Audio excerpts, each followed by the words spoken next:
Amigos family, we are back with another episode, and it's Danny Dugan just checking in here with a cup of coffee in hand, ready to chat with my amigo Daryl. So Daryl, thank you for being here with us today. Just to give a quick intro, and then I would love for you to jump in. Daryl has been on 20 trips to Nicaragua over the last 11-ish years. And Daryl, a couple specific things that I love that I want to point out to the Amigos family as we get started is you are a super intuitive and inspiring leader for your church and for everybody that jumps in and gets to know you.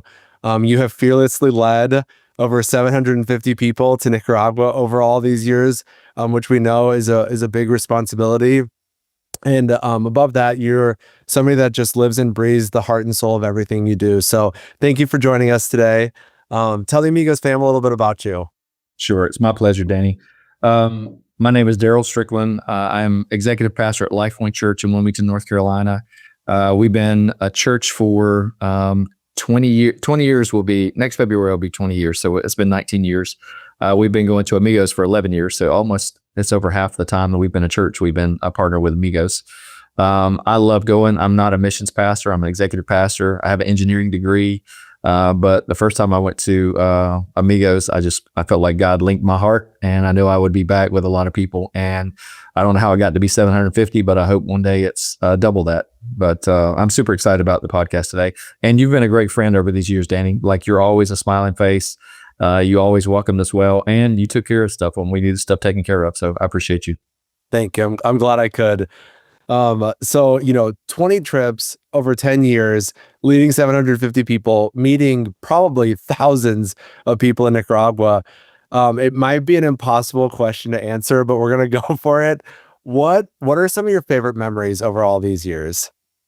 Oh, we talked about this for a second right before we got on here, and there are thousands. I did write down a few.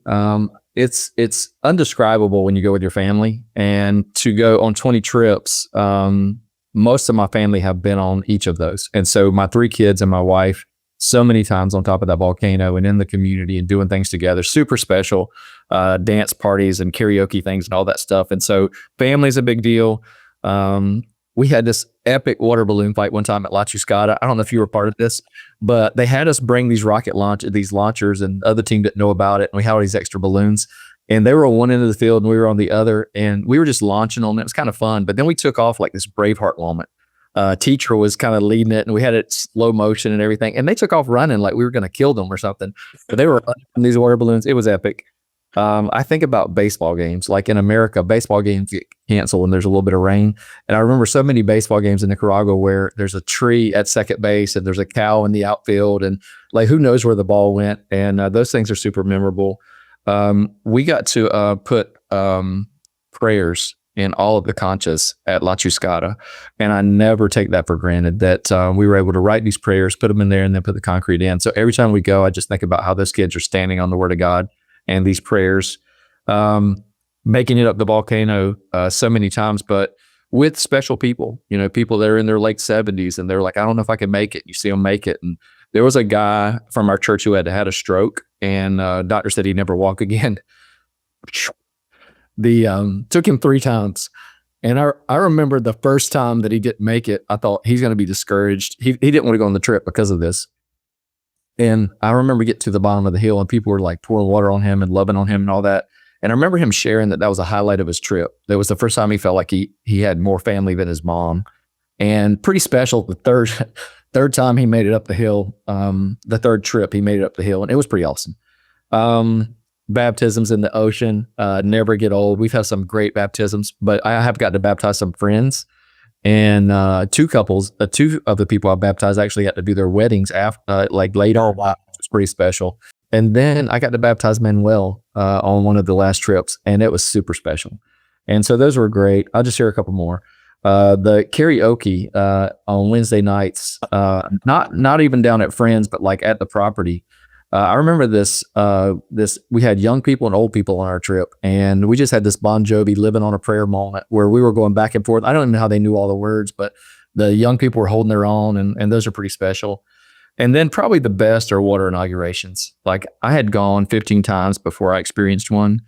and there's nothing like it. Just to see the relief on the grandparents' face and the like, oh my gosh, this is what we've been living for, dreaming for, praying for, and they're super special. So the water inaugurations, and I could go for it. You can find me at daryl@lifewaynow.com, send me an email, and I'll do thousands more of these. But there's so many memories, and I'm so thankful for. Daryl, I wish we had pictures and videos of that water balloon fight. I have a video I can send, and it's in slow motion, and we're running, and you can see people like when they get hit with a water balloon, it looks like you were hitting them with a missile or something. And but it was epic, and they were scared. They were running. It's the field kind of near Victoria's house. Okay. It's kind of overgrown right now, but they kind of ran around the corner and hid. It was epic. I'm trying to remember what I was doing. I bet I was filling up those balloons somewhere. Yeah, we had coolers, and they didn't know that we had all these extras. And so it was a setup, like it was a planned thing, but those guys were running, and we got it all on video. It was great. I love that. So the last point you made about the water inaugurations, and it's pretty remarkable. 15 trips before, being able to be a part of one of them. You think about how much, you were part of building water systems. I mean, that's 15 trips of building water systems, maybe a couple, bathrooms thrown in there here and there. But when we think about water systems, for us, it's such a physical example of life transformation. It's like you said, for those grandparents who are looking at this water, like, never, my kids, my grandkids, my great grandkids are never going to have to experience life the way that it did. For a lot of our friends that we partner with in the communities, that's one of those moments that's super visible. It's super tangible. But we also recognize that there are all these moments happening inside of all of us that represent the same life transformation. And, we talk a lot about the fact that transformed people transform people. And I would love for you to share with me and share with the Amigos family today some of the transformation that you've experienced over all these trips and over all these years. And once again, feel free. Don't limit it to one or two. Share as much as you'd like. Sure. I've probably God has done more in my life in Nicaragua than anywhere else, and He said more to me in Nicaragua than anywhere else. And I've asked Him, I'm like, God, am I supposed to live in Nicaragua? And I felt like He was saying, no, I'm trying to teach you how to live here. I've been trying to teach you for years, and I think there's something about Nicaragua that removes some of the distractions, some of the noise. And so I've got a lot of these. Even when you were talking, I thought one of the biggest things, I've always struggled with traffic. And Nicaragua has changed that for me. Like just seeing, you're in this bus and you're going a decent clip and you come up on a moped or a horse or something, and you just kind of wait your turn and go around. And that's not the life that we live. I mean, if the light turns green, a millisecond later, somebody's blowing the horn at you where I live. And in Nicaragua, it's just everybody works with everybody. And whether you're in an oncoming lane or whatever. And so that really taught me a lot. And it has given me a lot of freedom and a lot of peace here at home. I just go with the flow now. And Nicaragua's helped me with that. I remember one of my first trips. I am a productivity guy. And so like, I want to do it efficient and I want to get it done. And I felt like God taught me about productivity in Nicaragua on one of my first trips. I actually was just looking down. This pipe is part of the pipe from Dulce Nombre, our first big community we went in. So going up that large hill at Dulce Nombre, this was part of the pipe that we laid that week. And that was 11 years ago. But I was digging in that ditch and I had gone a certain amount and I got out of the ditch and I looked at it and I felt like God almost said audibly, like, that was productive, wasn't it? And he speaks my language, so I'm like, yeah, that was productive. We were kind of after it and that was productive. And then I was talking to a guy from Georgia who wasn't a part of our trip. He was a part of the trip, but I was talking to him and he was kind of discouraged. And he was telling me what was going on. I'm like, why are you discouraged? Like, you're doing great. Your church is doing great and all that stuff. And I felt like it was a really good conversation. And I felt like God was, he had me in a moment and he was like, hey, that was productive, wasn't it? And I remember the way I'm wired is that if you're not in the ditch, if you're over there talking, he's like, what are you doing? Like, get over here and help. And he was teaching me that, there's so many different ways to be productive. And he was right. And I remember walking up the hill a little bit at Dulce Nombre and there was a little kid there and he had a soccer ball, just a little kid standing with a soccer ball. And I'm like, this is some kind of setup. And so I started kicking the ball with him and he was having a great time. And it was almost audible. Like I was like, that was productive, wasn't it? And I like it was. And then I went a little bit further up the hill. And I'm sure you've been here 100 times, Danny, but where we were at on top of that hill, you could see the Pacific Ocean. It was just really, really pretty. It's over by Chunco. And it was really refreshing as I looked out, and I felt like God said, this is productive, isn't it? Mhm. And so productivity is something God taught me. It just has so many different faces. And there's so many of those conversations when you're mad at somebody because they're not helping you do something, you're like, that's actually more important. And Amigos does a great job with that, people over progress and all those things. But that was big for me. A couple of other things. This took me 5 years. God, he gave me the first one. So I almost died the first time up the volcano. We went up the face. I'm never go up the face. We can tell our stories later. Yeah. So I went up there the first 6 times I went up the front, but I remember the first time I almost died, and I was like, just tell me to go down. Just tell me it's okay to go down. And Jeff Hughes was on the hill with me, and he was like, no, we're never going to leave you, and we're good. We got all day. And I'm like, that's not what I want to hear. I remember going home and thinking, I'm going to lose some weight. I'm going to get in shape, and I'm going to come back, and I'm going to I'm going to beat this thing. And so I did. I lost like 20 something pounds. I came back and I was ready. And I felt like I was getting ready to beat my time by, a ton. And I felt like when I got out on the bus, again, it's just like, I don't know if everybody's got this thing with God, but when I'm in Nicaragua, it just feels like he's, very loud. And I remember him saying, you're not going to do that. You're going to do what they did for you. You're going to help somebody on this trip. And so I kind of hung out near the back and did the same thing. People that were struggling, I just encouraged them, like, we got this, and help them. It was so rewarding. And when I got to the top, I felt so much more accomplished than if I would have got a 16-minute up the hill thing, which that's not going to happen for me, but it was great. And then a few years later on that same hill, I felt like I was out of shape again, and I knew I was going up the back. So I'm like, I could just kind of cruise or whatever. And I was going up the hill and I was struggling, and I felt like, again, like a word from the Lord, like, you're out of shape. And I'm like, well, this is kind of obvious. Like, I know I'm out of shape. But it was almost like an acronym. It was an acronym. And God gave me the first few letters on this trip, and it took me 5 trips to get all of them. But the acronym for SHAPE, he was like, his first one was spiritually. And he was like, if you feel like it's okay for you to be out of shape spiritually, it's not, because you don't just impact you impact those around you. And so it matters. The next one was health, just like, hey, I couldn't help anybody because I was just trying to make it up the hill myself. And so health matters. The A was attitude. It's just like, you think you're only affecting yourself, but you're not. You're affecting everybody around you with your attitude. The P took a long time, but it ended up being purity, what you allow into your eyes and your ears and all that stuff. And then it took the longest time before God gave me the E, and I like to figure stuff out. And so I'm making up stuff, education, like what's in line with what he's already told me. And really, it took a long time, but the last thing was every day, that all those things matter every day. And so that you live this holistic life, not just like this thing or this thing or this thing, but it's all of it. That was on that hill. I remember on that hill, God taught me this thing called, if you'll slow down, you'll see more. I remember the first time I went up the back, it was a little bit slower climb, but I'm like, there's horses over there, and there's trees, and there's more volcanoes, and just like you see so much. And I came back to my city, and instead of driving through downtown, I walked through downtown. I'm like, there's a Statue of Liberty in our downtown. Like, it's got moss on it. Like, they didn't just put it up last week. It's been here for years. And like, there's so many things that when you just slow down in life, you'll see more of. And that's something I learned there. A couple more things that I learned is rhythm. Like, one of the things, Nicaragua it's hard and it's hot. But you almost feel like you went on vacation when you come back, like you're refreshed and all these things. And I feel like it's the rhythm, like it's the getting up and spending time in the Word, and the coffee, and the relationships, and having a devotional that actually plays into the day, and you can kind of see God working in your day, and then coming back and talking about it, and the chores, and there's just this rhythm that's healthy. And I feel like God taught me that there to live that here. Not just that I could go experience it in Nicaragua, but that I have a rhythm here that maintains all that, the holistic things in my life.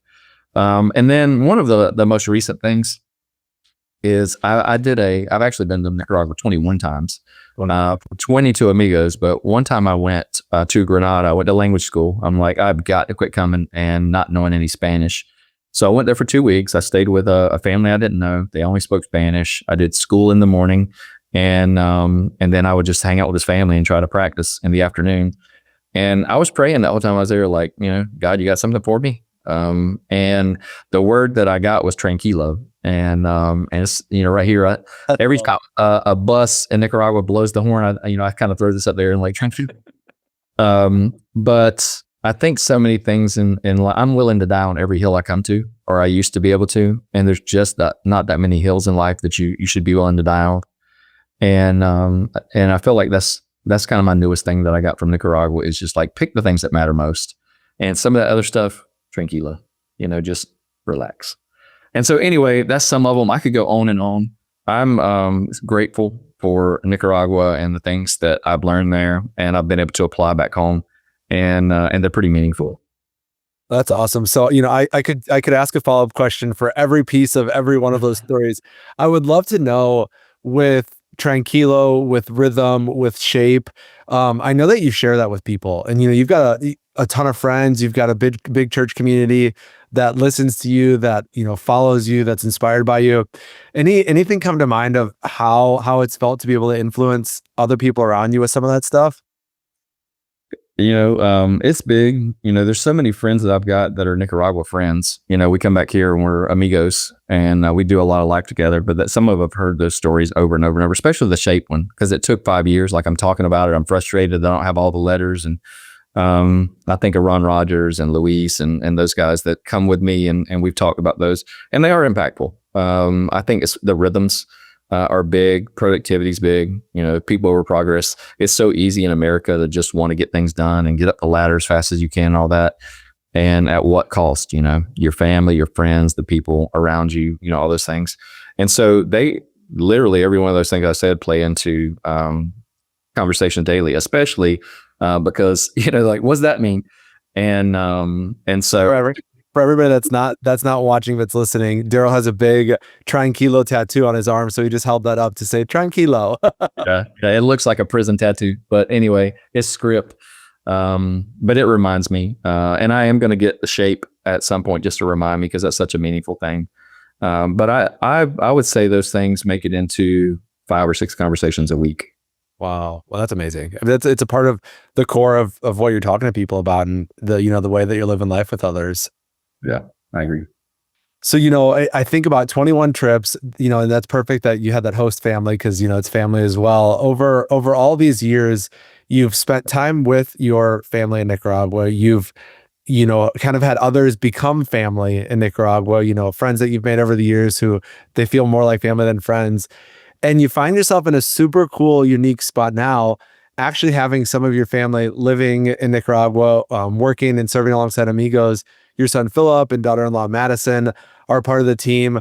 Just tell us, how does that feel? You get to go and be a leader on a trip. You also get to be dad and father-in-law, and just see them, living the dream and being their best selves. Tell us a little bit about that. And for anybody who's not actually watching this and listening, Daryl has all these pictures of his family behind him, so it's perfect to talk about family. Yeah, there's Philip and Madison right there, and there's Philip. And Philip was actually the way we got hooked up with Amigos was Jeff Hughes. He was a plumber by trade, was looking for a missions organization to get involved with. He bumped around a few, and then when he ended up at Amigos, he's like, this is the place for me. He moved there, and he wasn't there very long. He's like, you got to come, you got to come see it. And there was a group of 5 of us that came: our pastor, me, our pastor's son, my son Philip, and our youth pastor, Brad.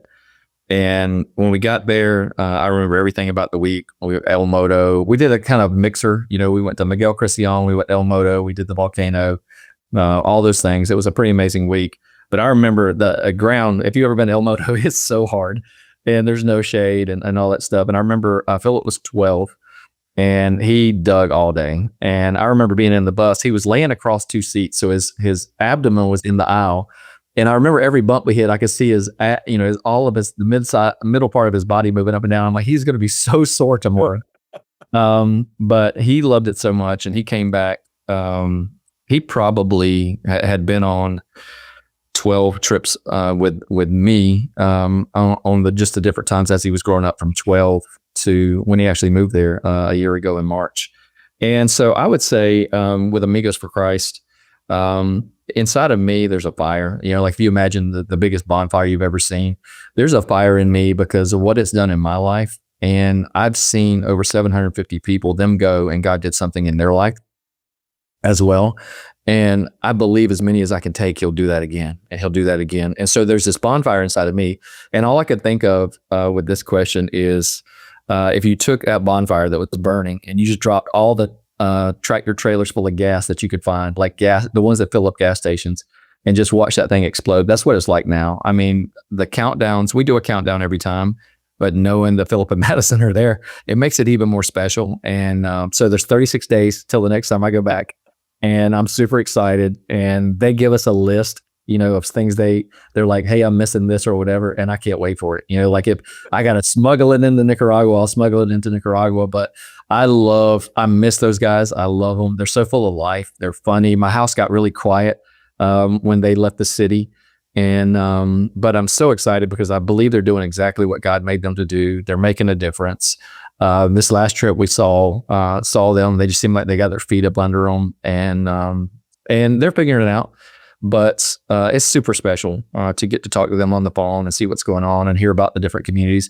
Actually, they did a podcast with you guys not too long ago, and like listening to them talk through their experience. It's just super special because when something happens in your life and it was meaningful, you hope that it would be the same for your kids. And for them, it really has been. And, we could go like those stories that we shared. I could go on and on about those, we were on top of Cerro Negro one time and clouds came through and it was pretty awesome, but you're standing in clouds. And one of our teenagers decided to go off the far side that we never go off of. And I'm like, I don't know where that kid just went. And Philip goes to try to save him. I'm like, that's not a smart idea. Like he jumps off too to go try to find this kid and save him or whatever. But I can just think of moment after moment of Philip like encouraging his friends on the trip and encouraging people in the community and those type things. And I think they still do that. If you listen, like on that podcast they had with you guys, the meaningful thing that they share is just seeing those grandparents at those water inaugurations and knowing this is what they prayed for and dreamed for and hoped for, and seeing those leaders rise up in the communities. And so it's super special to me. Like I said, I miss those guys a ton, but I'm so excited about what they're doing. And we added a trip this year, and part of that's because I want to go down there more often. I love that. And see my kids. Well, thank you, obviously, for the trust, over all these years, bringing Philip when he was a little guy and seeing him grow. And, it's extraordinary working alongside him. We get to collaborate on a bunch of different stuff. And every time I hop off the phone with Philip, it's like, today's a good day. It's just that feeling of today's a good day because he's that joyful, spirited, like you said, with that bonfire, it's like just he's fired up for life. And that's great. We're actually, as a team right now, we had this, he might have shared some of this with you, but we had this, we're calling it a challenge, this 30-day challenge that we're doing. And so we invited the whole team, and about 50 people said, sure, I'll do it. And it's this 50-day fitness challenge. So we're all hopping in, we're sending selfies of the runs that we went on or the bike rides or the walks. And Philip's posts are always the funniest.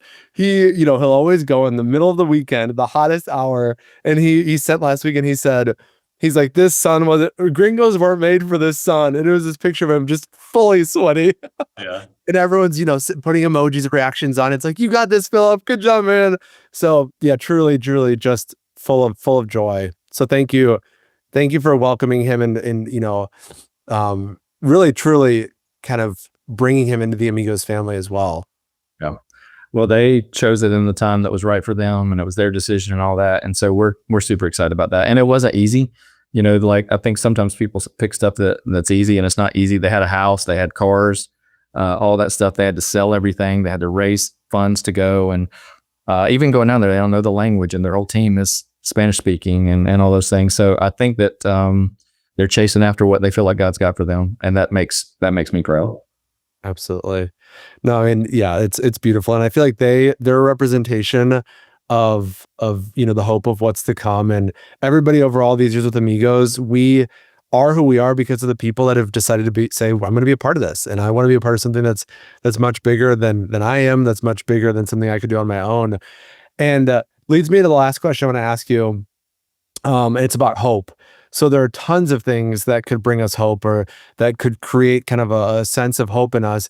But I would love to know, both for LifePoint and for Amigos or combined, what currently has you hopeful, or what's giving you hope right now? With regard to Nicaragua and Amigos and all that. Yep. I feel like Nicaragua years are like dog years, like, and when you go twice a year, so much has changed in 6 months. I remember the first time I went, the road to Cerro Negro wasn't paved. And then I came back and they did it by hand. Like I watched them start doing it by hand, but then you come back and all the way to the curb was paved. And, then I went a couple years ago, I come back and they're doing that road in Managua and the parks and all that. That happened within 6 months. And so much happens, and you see missionaries come and go, you see new communities and all that. And so I've got to see a lot of change. And, a lot of it's good. Change has its challenges as well. You're getting to know new people and new processes and all that. But it creates freshness and all those things. And I would say the thing that I've noticed the most over the last couple of years that has me so hopeful is I feel like there's a fresh wind in Nicaragua spiritually. The communities that we've been in, it's a burden of mine. I'm a pastor, and I'm like, I really want these guys to have the tangible things, and I want the kids not to have to go get water and go to school and have a better life and all that, but I want them to get to heaven. Like I want them to have good marriages, all those things. And so you kind of, you've got that gauge going on while you're in the communities. Like how are they spiritually? How are things going on? And I've been super encouraged over the last 4 or 5 trips in the community when you hear the community leaders pray, and like when you do this group prayer, everybody starts praying, and there's just like this overwhelming presence of God in many of the communities that we're going in. And I would say it's most evident at the Amigos property. If you go on a Monday morning and you do worship on a Monday morning, it is like the people, their hands are up, they're singing. There's just this fresh wind, and it's got me super encouraged. And I can't point to what it all is. It's probably what you guys have done just incrementally. Some of it is what God is doing in Nicaragua. But again, from my seat, I'm super encouraged, and I'm here for it. Like that's one of the things, that's one of the reasons I want to learn Spanish, is because I just want to know, do you know Jesus, and has he changed your life, and are you looking forward to spending eternity with him, and all those things. And so that matters to me. And I can sense it every time I go. And super proud of like Chico and those guys who put that stuff together. But it's very authentic, and it's very fresh right now. That's great. Thank you for sharing that. Amigos family, I know Daryl and I could talk and talk and talk, and we might even do so once we finish up here. But Daryl, I just want to say thank you. I opened this up talking about your leadership, bringing hundreds, almost 1,000 people to Nicaragua over the past decade. Your leadership just is who you are. I said you're an intuitive and you're an inspiring leader. People follow you on these mission trips, and they join because of your invitation. And the friends that you make, you make them because of who you are. So I just want to say thank you. Thank you for sharing the stories of encouragement. Thank you for holding on to those little pieces of memories, that pipe that you held up from Dulce Nombre. Probably the deepest ditch that's ever been dug was out in that community. 6'9". 6'9". Now, the back of La Chuscada's property, where the school is, we dug something about 12 foot over by the back left thing. This big pipe came out. Those jumbo pipes? And jumbo pipes, and nobody will ever see those. That's like the most humbling. And it was so dusty. It didn't rain. You had black boogers for like weeks. Yeah. But yeah, I think I've been in 2 of the tallest ditches. You had to tie extensions onto the shovels. But I don't. I love all of those memories. They're fun. They're fun to remember. Weren't as fun doing them, but they were fun. They're fun to look back on. But no, even then, just talking about Philip and his experience in having your son in Nicaragua, and ultimately, sharing a little bit about that hope that you have. And I think it's that hope that continues to drive us. So I just wanted to say thank you. Thank you for joining us and for doing all that you do. Well, and the sentiment goes back to you guys. I feel like Amigos is very consistent, and they're a great partner because of the consistency. We literally, what we do as a church isn't the same mission that you guys have, but it is, because for us, it's all about pointing people to life, and the trips that you guys allow us to do, people can be where their feet are. They don't have to plan anything. It's already planned. You take care of their safety, all of that, you feed them, all those things. And so we can just tell them to connect with God, unplug from the world, connect with God, connect with people. And you've been so consistent. And I think that comes from the top down. John Bland is the same today as he was 25 years ago when he went as a teenager. I've never seen anybody as excited about their mission and so locked in. And I think that his consistency allows Amigos to be consistent, and it allows Amigos to be a great partner for churches. That's awesome. So Amigos family, wherever you find yourself today, whether you're on a run or a walk, whether you're driving in your car, or you're at work or hanging with family, we just want to say thank you. Thank you for being a part of this beautiful Amigos family. Thank you for fueling life transformation Nicaragua. And we look forward to you tuning in soon. So thanks again, Daryl. Hasta pronto. Hasta pronto.